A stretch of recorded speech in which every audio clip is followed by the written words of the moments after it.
In most places, the system of American public education hasn't changed much in the past century. Here in this room, the children learn to read, to write, and to figure. Built on a rigid agrarian model, it remains immune to reform, intact and in decline, ruled by clocks and bells, while the rest of the world changes around it. Tonight, 1 through 20, are there any questions?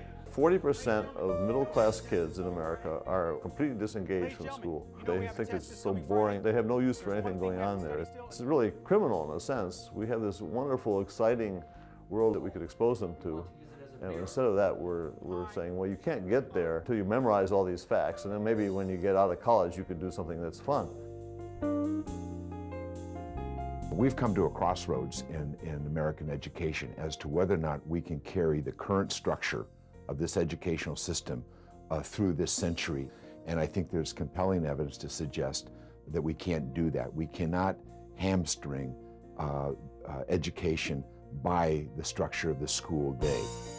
While there is no one-size-fits-all remedy to the limitations of the current educational structure, many promising efforts are underway across the country that herald a new day for learning, a fresh approach to the pursuit of knowledge and the use of resources beyond old constraints of time and place.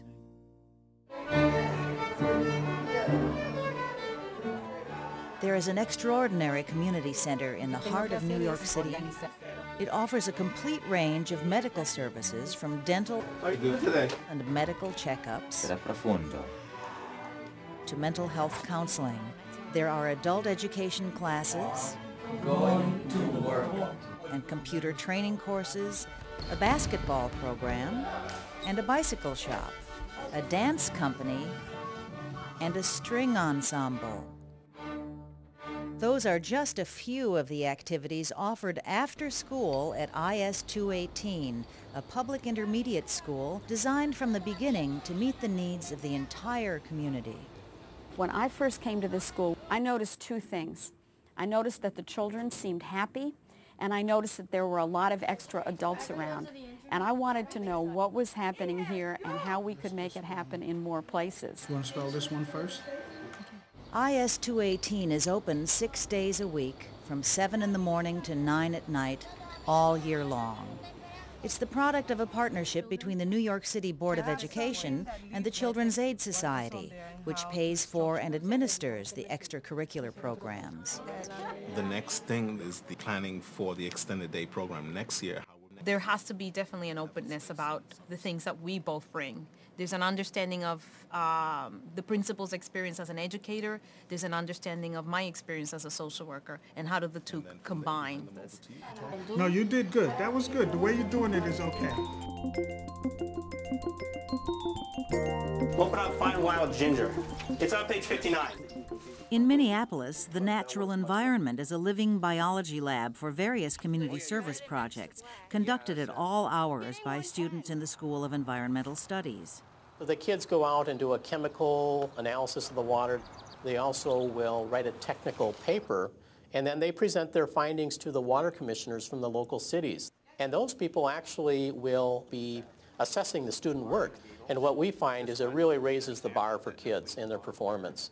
And what we also find is kids tend to remember what they've learned down the road because they put so much effort into it and they work with other students to create a high-end product. Could use one more.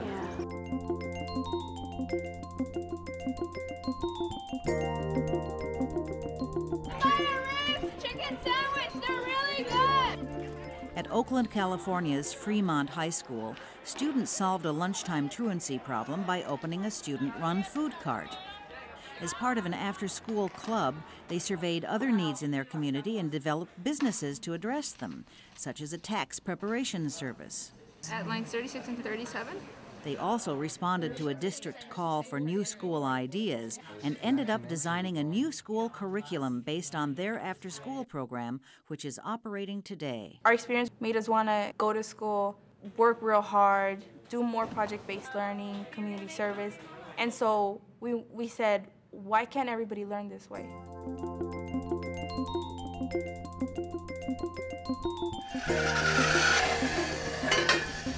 Clarence Wells spends 2 days a week rebuilding racing cars.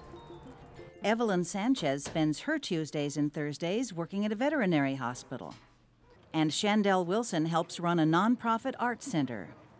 These aren't part-time after-school jobs, but school day internships that allow students to pursue their individual passions. I shot with 35 millimeter. Real-world learning situations are at the core of the curriculum of Big Picture schools, which operate at more than 35 sites across the country. I think it's better for the kids because they have more of a track to follow. And she knows now you have to keep your grades up from 9th grade on, even before that. They don't just look at your last year, where when we were in high school, it was more like, oh, just, you know, goof off and do whatever, and then towards the end, you know, pick it up.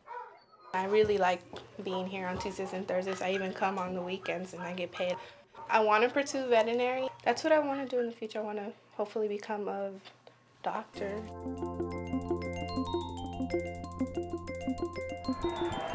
Did you turn in that assignment?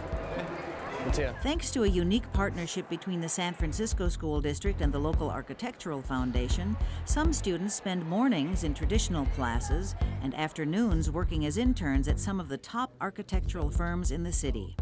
We did a walkthrough of the base of Clock Tower to find out. I'm pretty much an assistant architect. Like, I get to see everything an architect has to do, has to go through, has to deal with, and it definitely gives you a motivation. You're doing something different.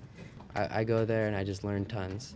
We can verify our drawing and actually fill in the missing parts. What we've targeted are students who have not done well in school, and we want them to finish, and we want to give them a reason for finishing, and hopefully along the way for them to see that there's career opportunities for them beyond getting their high school diploma. You don't have to scrap the design because the design is beautiful. We know this works first by the reaction from the students. We get feedback from the mentors on the growth that they see of the students working in their firms. And we're starting to get feedback from test scores. We're starting to see that the students are having a higher success rate in high school because they go back to their high schools energized. You get to learn about architecture. You get to sharpen up your skills on like algebra. And like, I always joke around with my mom and like say, you know, I'm gonna design your house one day, you know.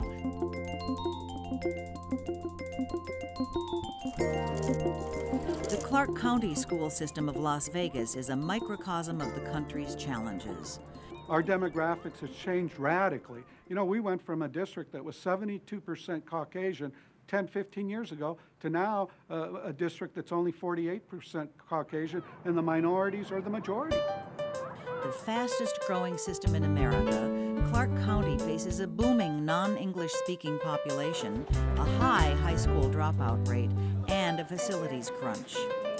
But by putting student needs at the center of the process, the district has developed some innovative solutions, including the creation of an extensive distance learning curriculum. I'm able to interact on a live whiteboard with the students. We speak through the mic. If you look at your work and see if you should have been adding instead of multiplying them.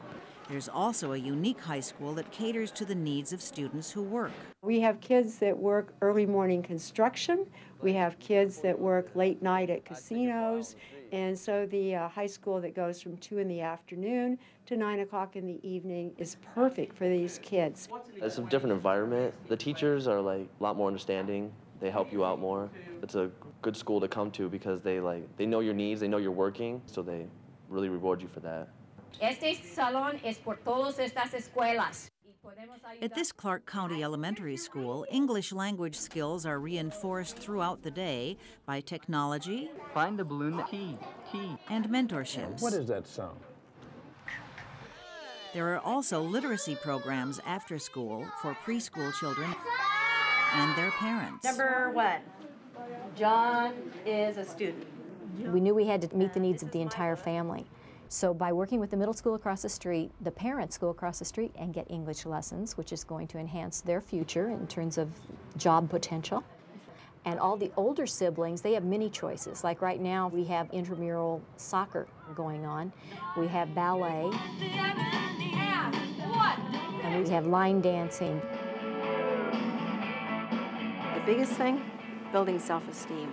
They didn't think they'd be able to perform. First of all, they couldn't even do the first dance. They said, we can't do this. Now they know 3 dances. We're working on the cowboy hip-hop. Successful programs like these require extraordinary vision, creativity, and commitment, and are not easily maintained. What exactly can we get done? But they hold the promise of a new day for learning in America. You want to put your GPSs up this way. This new day for learning will require the design of an entirely new learning system for our students.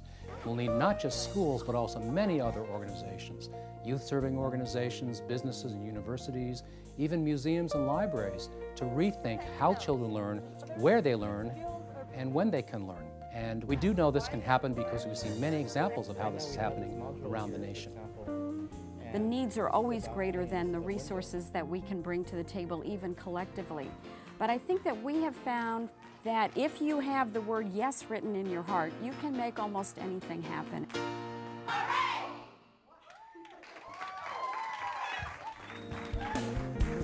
For more information on what works in public education, go to edutopia.org.